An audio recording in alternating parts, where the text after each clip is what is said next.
السلام علیکم ورحمۃ اللہ وبرکاتہ۔ الحمد للہ رب العالمین والصلاة والسلام علی اشرف الانبیاء والمرسلین، اما بعد فاعوذ باللہ من الشیطان الرجیم، بسم اللہ الرحمن الرحیم۔ رب اشرح لی صدری ویسر لی امری واحلل عقدۃ من لسانی یفقہوا قولی۔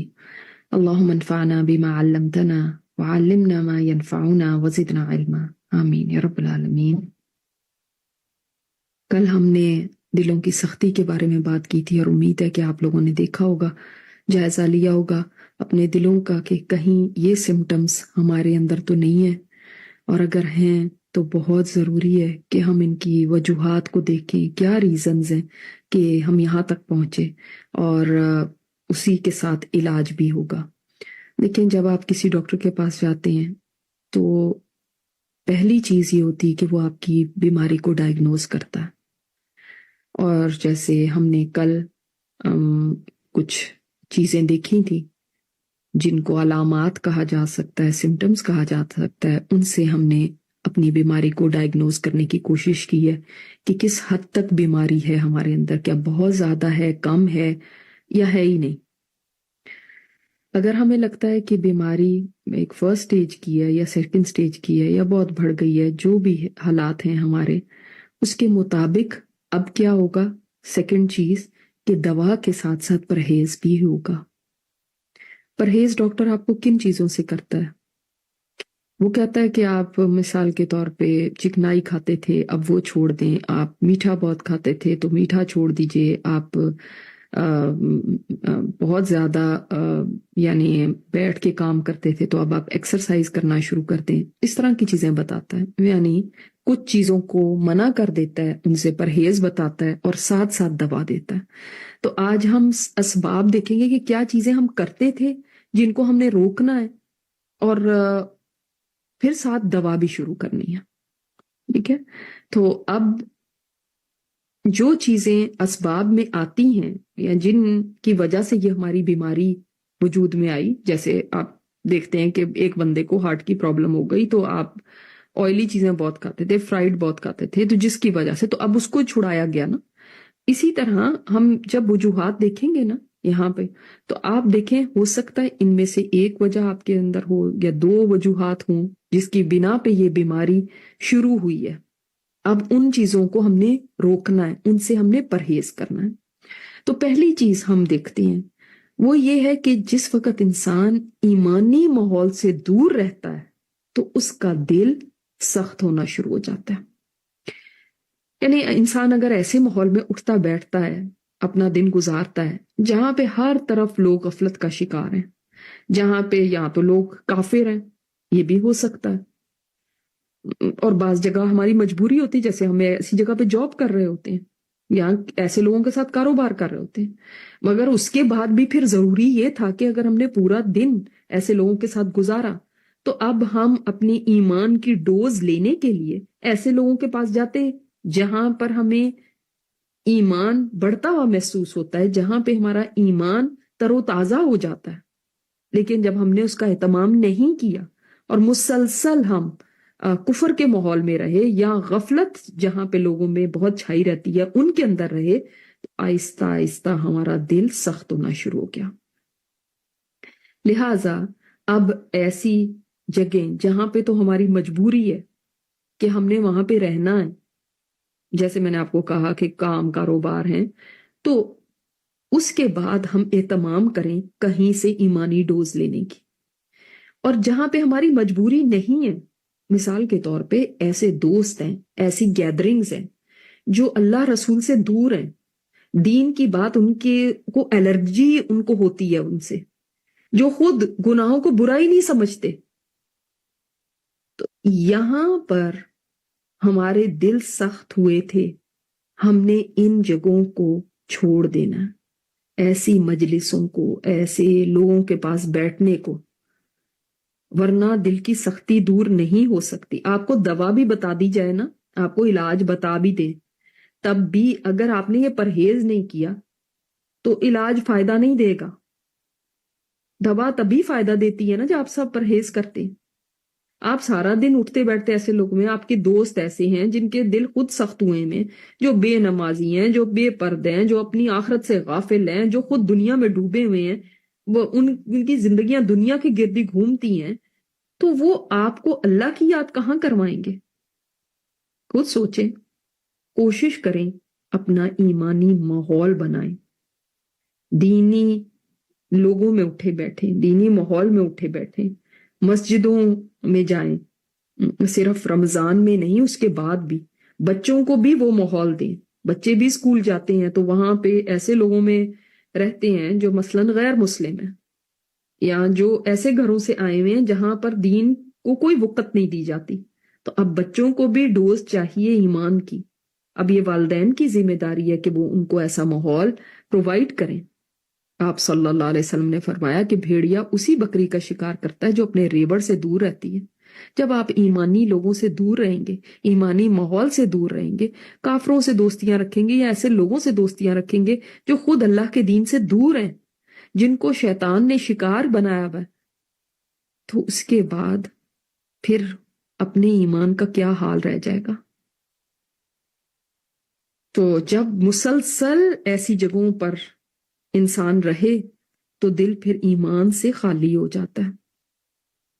تو ان مجلسوں کو سبسٹیچیوٹ کریں ایسی مجلسوں سے جہاں پر اللہ تعالیٰ کی بات ہو، دین کی بات ہو، آخرت کی بات یاد دلائی جائے۔ نمبر 2، کیا چیز سبب بنی ان مجالس سے دور رہنا جہاں پر اللہ کے دین کو سیکھا سکھایا جا رہا ہوتا تھا؟ جب ہم ایسی مجلسوں سے دور رہے، کیوں؟ ہم اس لیے کہ بزی ہیں، بہت ہمارے بہت سارے کام ہیں، تو ہم ان مجلسوں سے دور بھاگتے رہے، تو اب ایمان کی یہ حالت ہو گئی ہے کہ ایمان بوسیدہ ہو گیا ہے۔ آپ کو پتہ ہے ایمان بھی بوسیدہ ہو جاتا ہے دلوں میں، کیونکہ معجم الکبیر کی روایت ہے، آپ صلی اللہ علیہ وسلم نے فرمایا، لوگوں تمہارے دلوں میں ایمان ایسے بوسیدہ ہو جاتا ہے جیسے پرانا کپڑا بوسیدہ ہو جاتا ہے۔ اس لیے اللہ تعالیٰ سے دعا کرتے رہا کرو کہ اللہ تعالیٰ تمہارے دلوں میں ایمان کو تازہ کرتا رہے۔ تو آج میں آپ کو دعا بتاؤں گی بھی کہ جو ایمان کو تازہ کرنے کی ہے۔ اس کا مطلب ایمان ایک سا نہیں رہتا، ایمان بھی اپ اینڈ ڈاؤن ہوتا رہتا ہے، ایمان بھی تازہ ہوتا ہے اور کبھی بوسیدہ ہو جاتا ہے، مرجھا جاتا ہے، جیسے پودا مرجھا جاتا ہے اس کو پانی نہ ملے تو۔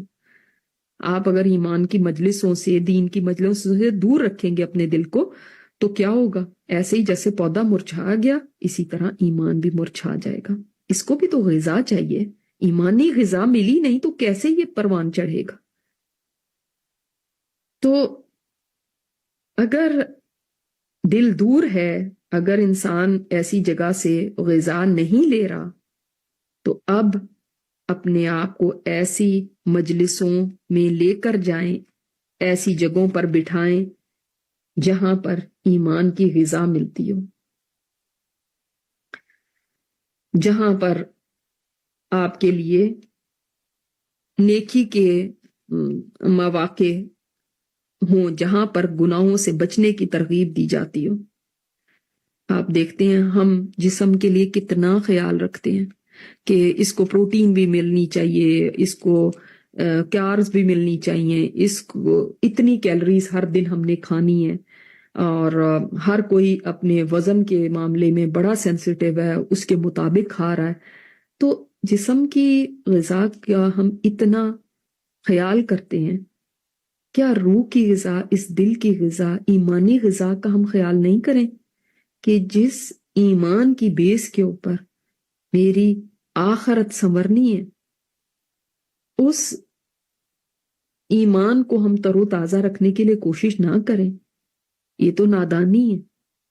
جو مجلسیں دل کو اللہ کی یاد سے دور کرنے والی ہیں ان کو چھوڑ دیں، اور وہ دوست اور وہ مجلسیں اپنائیں جہاں سے دل کو ایمان کی غذا ملتی رہے۔ اسی طرح تیسری چیز یہ ہے کہ گناہوں کا کثرت سے ارتکاب کرنا، خاص کر کبیرہ گناہوں کا۔ جب بار بار انسان گناہ کرتا ہے نا تو دل زنگ آلود ہو جاتا ہے، پھر دل سخت ہو جاتا ہے۔ جیسے حدیث میں آتا ہے کہ مومن جب گناہ کرتا ہے تو اس کے دل پہ سیاہ دھبا لگ جاتا ہے، اگر توبہ کر لے تو اللہ تعالیٰ اس کو معاف کر دیتا ہے، اس داغ کو اللہ تعالیٰ دھو دیتا ہے۔ اور اگر انسان توبہ نہیں کرتا، جیسے کہ بعض دفعہ انسان توبہ سے بہت ہی غافل رہتا ہے، سستی کرتا ہے توبہ کرنے میں، اور یہ سوچتا رہتا ہے کر لیں گے اور مزید گناہ کرتا رہتا ہے، تو یہ جو سیاہ دھبا ہے یہ پھیلتا جاتا ہے، حتیٰ کہ سارا جسم اس سے سارا دل اس سے سیاہ ہو جاتا ہے۔ اور جب پورا دل سیاہ ہو جاتا ہے تو پھر اس میں کچھ خیر کی گنجائش نہیں رہتی۔ لہذا انسان کوشش کرے کہ گناہ اگر ہو گیا تو پھر انسان فوراً توبہ کی طرف آئے، توبہ میں کبھی ڈیلے نہ کرے، توبہ کے معاملے میں کبھی اس کو ٹالے نہیں اور شیطان کے بہکاوے میں نہ آئے۔ چوتھی چیز یہ ہے جو سبب بنتی ہے دل کی سختی کا اور جس سے پرہیز ضروری ہے، وہ ہے دنیا میں ہی ڈوب جانا، یعنی دنیا میں پیسہ کمانے کے اندر اتنا مگن ہو جانا کہ اپنی آخرت کو بالکل پیچھے ڈال دینا۔ رزق کمانا منع نہیں ہے، بلکہ عین عبادت ہے۔ انسان رزق حلال کماتا ہے تو وہ بھی عبادت ہے، لیکن اسی کو سب کچھ سمجھ لینا، نہ نماز کا ٹائم مل رہا ہے، نہ قرآن پڑھنے کا، نہ اولاد کی تربیت کرنے کا، نہ ہی اپنے دین کے کسی کام کا، بس بھاگ دوڑ سارا دن کیا ہے دنیا کی، اسی کے پیچھے لگے ہوئے، تو یہ تب بھی دل سخت ہو جاتے ہیں۔ اللہ تعالیٰ نے قرآن کریم میں فرمایا، اے ایمان والو، کہیں اللہ کا دیا ہوا مال اور اولاد تمہیں اللہ سے غافل نہ کر دے۔ انہی چیزوں کے پیچھے لگ کے انسان اللہ تعالیٰ سے غافل ہو جاتا ہے۔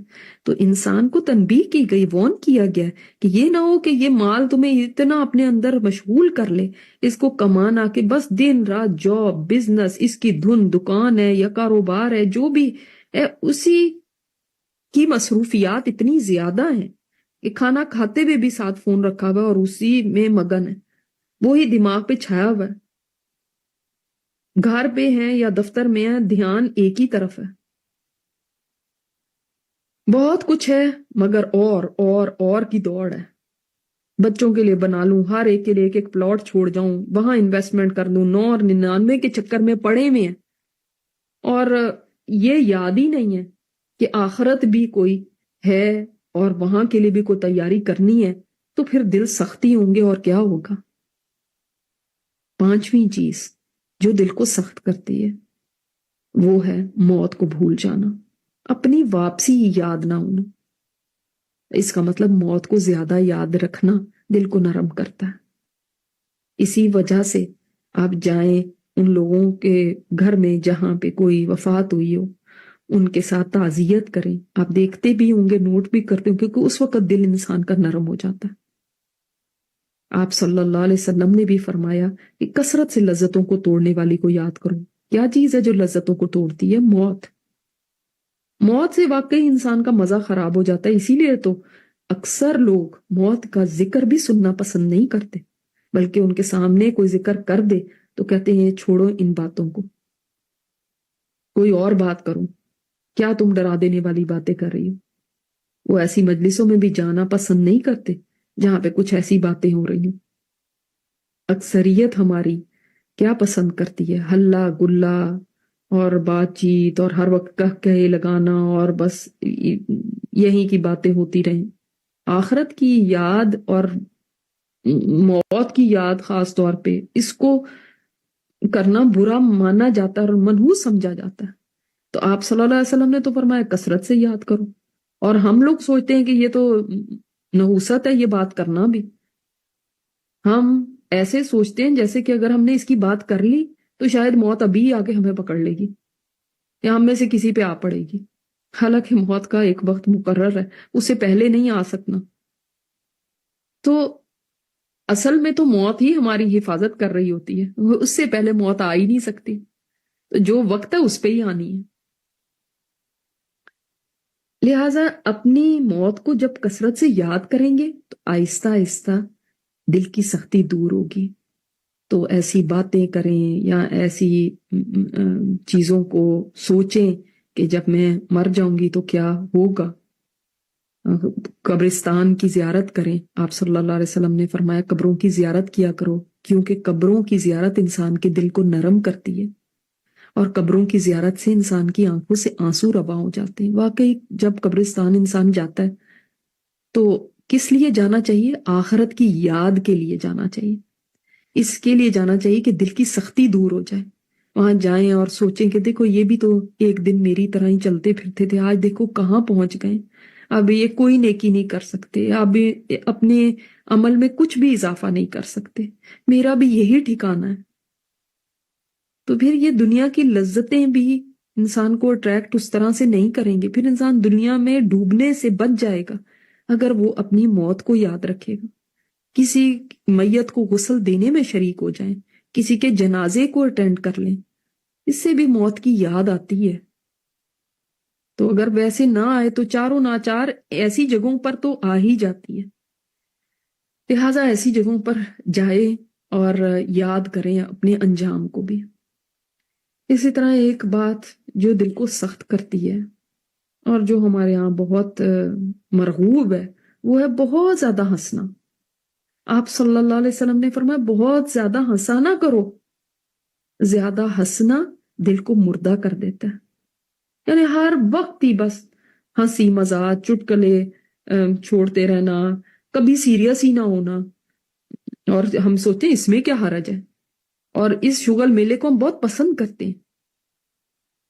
لیکن یہ کوئی پسندیدہ بات نہیں ہے، کیونکہ جو ہر وقت ہنستا رہتا ہے، کبھی سیریس ہی نہیں ہوتا، وہ کیسے اپنی آخرت کے بارے میں سیریس ہوگا؟ وہ کیسے اپنے انجام کا کبھی سوچ پائے گا؟ وہ تو بس ہنسی مذاق میں ہی رہتا ہے. تو یہ بہت اونچی اونچی کہکہے لگانا بھی پسندیدہ نہیں. آپ صلی اللہ علیہ وسلم نے کبھی ایسے کہکہے نہیں لگائے تھے. تو ہم بھی، ہمارے کہکہوں کی آواز اگر دوسرے کمروں تک جا رہی ہو، ایک جگہ پہ عورتیں بیٹھی ہوں اور وہ اتنی اونچی کہکہے لگا رہی ہیں کہ مردوں میں ان کی آوازیں جا رہی ہیں، تو یہ بری بات ہے. ویسے بھی نہیں لگانے چاہیے. پسندیدہ کیا بس مسکرا دیں. ہنس سکتے ہیں لیکن ایسے کہکہے لگانا یہ اچھا نہیں. اور بار بار اور ہر بات کے اوپر بس ہنستے ہی چلے جانا، یہ بھی درست نہیں ہے.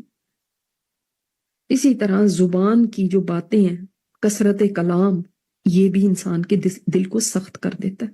بولتے رہنا، ہر وقت بولنا. ظاہر ہے جتنا زیادہ بولیں گے اتنی زیادہ قساوت قلبی ہوگی، اتنی زیادہ دل کی سختی ہوگی. انسان کو پتہ ہی نہیں چلتا میں بول کیا رہا ہوں. پھر بولتے بولتے ایسی باتیں بول جاتا ہے جو کہ خیر کی نہیں ہوتی، جن میں کوئی فائدہ نہیں ہوتا کسی کا. تو بولیں بھی تو ایسی بات بولیں جس میں خیر ہو. اگر ایسی کوئی بات نہیں کر سکتے تو پھر خاموشی اختیار کریں. ضروری تو نہیں ہوتا کہ ہم نے ہر وقت بولنا ہی ہو. ضروری تو نہیں ہوتا کہ ہم ہر وقت ایسے موڈ میں ہی رہیں کہ بس یا تو انٹرٹینمنٹ کے لیے یا پھر بس ویسے ہی بولتے ہی جانا. اور کوئی ملا نہیں اگر تو پھر ہم کیا شروع کر دیتے ہیں، چلو کسی کو ٹیکسٹ کر لیں، چلو کسی سے فون پہ بات کر لیں. ان کا بھی وقت ضائع کرتے ہیں اور اپنا بھی. تو بہت زیادہ بولنا یہ اچھی بات نہیں ہے. آپ صلی اللہ علیہ وسلم نے فرمایا کہ جو اللہ اور یوم قیامت پر ایمان رکھتا ہو اس کو چاہیے کہ وہ خیر کی بات کرے ورنہ خاموش رہے.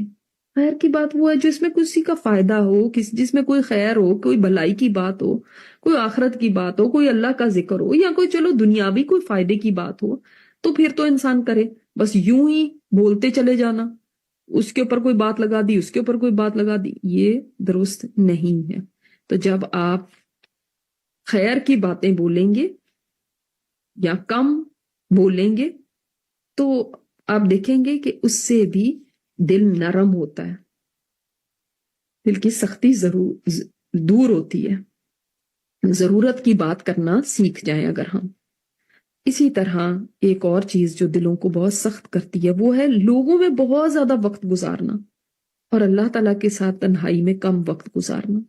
نہیں بس ہر وقت یہ موڈ ہے، کوئی پارٹی ہوتی رہے، کوئی کٹی پارٹی ہو رہی ہے وہاں پہ جانا ہے، کہیں لنچ ہے، کہیں شادی ہے، کہیں شادیوں کے بھی فنکشن آج کل اتنے لمبے لمبے ہو گئے کہ مہینوں فنکشن ہی ختم نہیں ہوتے. تو ہر وقت ایک اس موڈ میں رہنا کہ پارٹی ٹائم چلتا رہے، یہاں لوگوں میں بیٹھ گئے، وہاں سے اٹھے وہاں بیٹھ گئے، وہاں سے اٹھے وہاں، یہ درست نہیں ہے. اللہ تعالیٰ کے ساتھ تنہائی میں وقت گزاریں گے تو دل نرم ہوگا. اسی وجہ سے اعتکاف کرنے کا کہا جاتا ہے. اور اعتکاف ایک سنت بھی، آپ صلی اللہ علیہ وسلم 10 دن کا اعتکاف کرتے تھے آخری عشرے کا. تو اعتکاف جو کر سکتا ہے وہ اعتکاف کرے، تاکہ تنہائی میں بھی کچھ دن اور رات اللہ تعالیٰ کے ساتھ گزریں. اور اعتکاف کا مطلب یہ نہیں کہ اس کے بعد بھی فون پاس رکھ لیں اور ٹیکسٹنگ کرتے رہیں. تو کیا فائدہ پھر؟ اگر آپ نے لوگوں سے ہی رابطے میں رہنا ہے، یا جو ساتھ اعتکاف میں بیٹھے ہوئے ہیں ان لوگوں کو ڈسٹرب کرتے رہنا ہے اور ان کے ساتھ گپ شپ کرتے رہنا ہے، اور یہاں پہ ایک موڈ بنا لیا پارٹی کا کہ چلو اب مسجد میں پارٹی شروع ہو جائے، تو اس کا کیا فائدہ؟ وہ تو اعتکاف نہیں ہے. اعتکاف تو ہے یہ کہ اللہ کے ساتھ لو لگائی جائے. تو جہاں بہت زیادہ شوق ہو جاتا ہے نا ملنے جلنے کا، سوشلائزنگ کا، ادھر بھی دوست ہیں ادھر بھی دوست ہیں، ادھر فن، راتوں تک لوگوں کے ساتھ بیٹھے ہوئے گپ شپ ہو رہی ہے، پھر لیٹ نائٹس ہوتے ہیں، پھر فجر رہ جاتی ہے، تہجد رہ جاتی ہے، یہ بھی دل کو سخت کر دیتا ہے. تو تھوڑی سوشلائزنگ کم کریں. ضروری نہیں انسان ہر وقت ہلے گلے اور پارٹی موڈ میں رہے. اللہ تعالیٰ کے ساتھ وقت گزارنے کو تبھی ملے گا نا جب لوگوں سے تھوڑی کنارہ کشی کریں گے. لوگوں سے کنارہ کشی ہوتی ہی نہیں، ہر وقت لوگوں کے گرد ہوتے ہیں، اور بلکہ اس کو ناپسند کر دیں گے. میں اکیلی ہوں، اب فلاں میرے پاس آ جاؤ، یا میں کہیں چلی جاؤں، میرا تو اکیلے دل ہی نہیں لگتا. دل کیوں نہیں لگتا؟ اس لیے کہ اللہ کے ساتھ دل لگا ہی نہیں ہوا. اللہ تعالیٰ کی یاد میں دل لگتا ہی نہیں، لوگوں میں لگتا ہے، بس شور و غل میں لگتا ہے. تو ہمارے اسلاف کو دیکھیں، وہ تنہائیاں کتنی پسند کرتے تھے، کیونکہ وہ تنہائیوں میں اللہ سے لو لگاتے تھے. اسی طرح جو حرام مال کھانا ہے نا، وہ بھی ایک سبب بن جاتا ہے انسان کے دل کی سختی کا. اس سے بھی دل میں سختی آ جاتی. تو حرام روزی کو چھوڑ دیں. اب اور یہ تو کچھ پرہیز تھے، اب کیا ہے علاج؟ سب سے پہلی بات یہ، اللہ کے ذکر کی کثرت کریں. شروع میں مشکل لگے گا اس لیے کہ دل سخت ہے، شروع میں تھکیں گے، لیکن کرتے جائیں، دل نرم ہو جائے گا. موسیٰ علیہ السلام نے اللہ تعالیٰ سے شکایت کی تھی کہ میرا غصہ بہت آتا ہے طبیعت کے اندر. تو اللہ تعالیٰ نے فرمایا جب غصہ آئے تو تم بہت زیادہ ذکر میں مشغول ہو جایا کرو، تو میرا ذکر کرو گے غصہ چلا جائے گا. تو واقعی آپ اعوذ باللہ پڑھیں تو غصہ بھی چلا جاتا ہے. تو یہ ذکر اللہ کی برکت ہے، اس سے دل بھی نرم ہو جائے گا، شیطان کا غلبہ بھی نہیں ہوگا. شیطان اس دل سے بھاگ جاتا ہے جہاں پہ اللہ کا ذکر ہوتا ہے. دوسری چیز آپ صلی اللہ علیہ وسلم نے جو علاج کی بتائی ہے وہ یتیم کی کفالت، یتیم کے سر پہ ہاتھ رکھنا. ایک آدمی آیا تھا آپ صلی اللہ علیہ وسلم کے پاس اور اس نے سوال کیا تھا کہ میرا دل سخت ہو گیا اور میرے معاملات سخت ہیں، تو میں کیا کروں؟ تو آپ صلی اللہ علیہ وسلم نے فرمایا کہ تم یتیم کے سر پہ ہاتھ رکھو، یعنی اس کی خیر خواہی کرو، اس کی نگہداشت کرو، اس کی ضروریات کو پورا کرو، اس کی سرپرستی کرو. تو کسی یتیم سے ملیں، اس کے ساتھ بات چیت کریں، اس کی ضروریات کو پوچھیں، اس کے ساتھ بیٹھیں، اس کے سر پہ ہاتھ رکھیں، آپ کا دل نرم ہوگا. اسی طرح ایک اور علاج جو اس میں ہے وہ یہ ہے استغفار بہت کریں، بہت کریں. اکیلے بیٹھ کے بھی روئیں. انسان اپنے گناہوں کو جب سوچتا ہے نا تو رونا آتا ہے. نہ آئے رونا تو کوئی بات نہیں، ابھی دل سخت ہے نہیں آ رہا رونا، کوئی بات نہیں، رونے جیسی صورت ہی بنا لیں. اور دل نہیں بھی لگ رہا تب بھی بیٹھیں اور اللہ تعالیٰ سے بات چیت کریں، اپنے گناہوں کا سوچیں، اور زبان سے بھی استغفار کرتے رہیں. جو مسنون دعائیں وہ بھی آپ مانگیں، لیکن ساتھ ساتھ اپنی زبان میں بھی اللہ تعالیٰ کے سامنے شرمندگی کا اظہار کریں. اپنی زبان میں بھی اللہ تعالیٰ کے سامنے اپنے دل کا حال رکھیں، یہ ضروری ہے. پھر ایک اور چیز جو ہم کر سکتے ہیں چوتھی، وہ یہ ہے نوافل کی کثرت کیجیے، نفل زیادہ پڑھیں.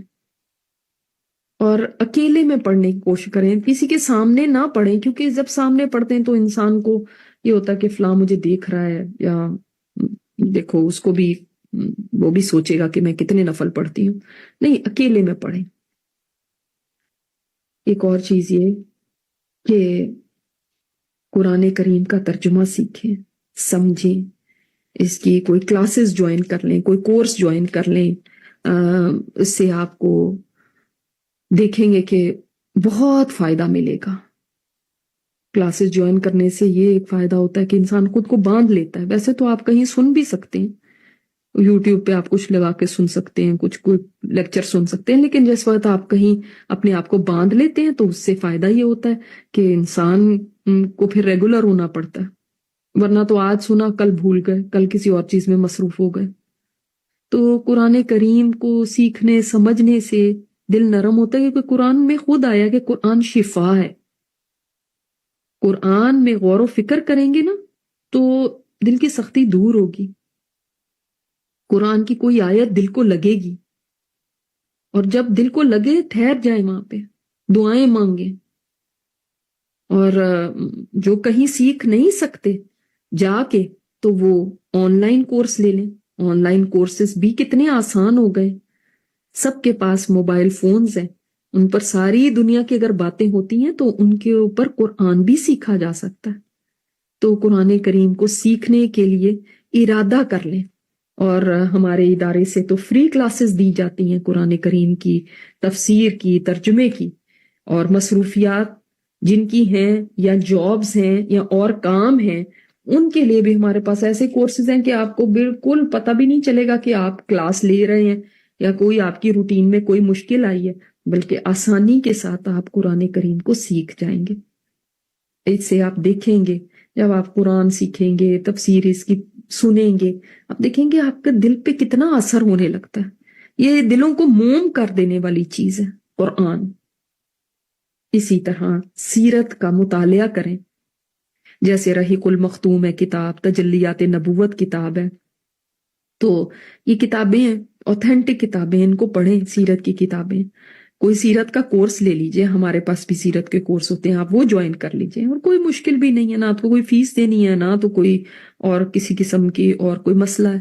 تو اس میں کوئی کوالیفیکیشن کی ضرورت نہیں، کوئی آپ کو ٹیسٹنگ نہیں ہو رہی کہ آپ اس کے قابل ہیں یا نہیں، بلکہ کوئی بھی جوائن کر سکتا ہے. آپ دیکھیں گے کہ آپ کے سامنے جب صحابہ کی زندگیاں آئیں گی، آپ صلی اللہ علیہ وسلم کی زندگی آئے گی، تو خود بخود آخرت آپ کو یاد آئے گی، اور یہ سوچ بھی آئے گی کہ وہ کیسے لوگ تھے جو اپنی آخرت کی اتنی فکر کرتے تھے، تو مجھے بھی فکر کرنی چاہیے. تو یہ چند ایک علاج ہے. اب ان کے ذریعے آپ اپنے دل کی سختی کو دور کر سکتے ہیں. آج کی جو دعا ہے وہ بھی ایسی دعا ہے کہ جس میں ہم یہی مانگیں گے کہ اے اللہ ہمارے ایمانوں کی تجدید کر دے ہمارے دلوں میں. اللہم جدد الایمان فی قلوبنا. اے اللہ ہمارے دلوں میں ایمان کی تجدید کر دے، اس کو ریفریش کر دے ہمارے ایمان کو، تو تاکہ ہمارا جو ایمان مرجھایا ہوا ہے وہ دوبارہ واپس زندہ ہو جائے. آج کا جو ذکر ہے بہت ہی پیارا ذکر ہے اور بہت ہی مختصر ذکر ہے، اور یہ ذکر ہے سبحان اللہ و بحمدہ. جو 100 دفعہ یہ ذکر کرتا ہے، اگر سمندر کی جھاگ کے برابر بھی گناہ ہو تو آپ صلی اللہ علیہ وسلم نے فرمایا کہ وہ معاف ہو جائیں گے. اور سمندر کی جھاگ سے کیا مطلب ہے؟ یعنی جیسے سمندر کی موجیں بار بار آ کے ساحل سے ٹکراتی ہیں نا، اسی طرح انسان کے گناہ بھی ہیں، بار بار اس سے گناہ ہو جاتے ہیں. اور اتنے زیادہ گناہ ہیں جیسے موجیں ہیں، ایک کے بعد ایک موج، ایک کے بعد ایک موج. آپ نے دیکھا نا سمندروں میں بار بار موجیں آتی ہیں. تو اسی طرح انسان کے گناہ ہے اور گناہوں کا سلسلہ ہے. تو اتنے سارے گناہ بھی اگر ہو گئے ہیں، ساری زندگی کے بھی گناہ ہیں، تو اللہ تعالیٰ وہ بھی معاف کر دے گا. وہ بڑا رحم کرنے والا ہے. وہ تو زمین و آسمان کے خلا بھی کوئی بھر دے گناہوں سے. جانتے ہیں کتنا بڑا خلا ہے زمین اور آسمان کے درمیان؟ 500 سال کی مسافت ہے.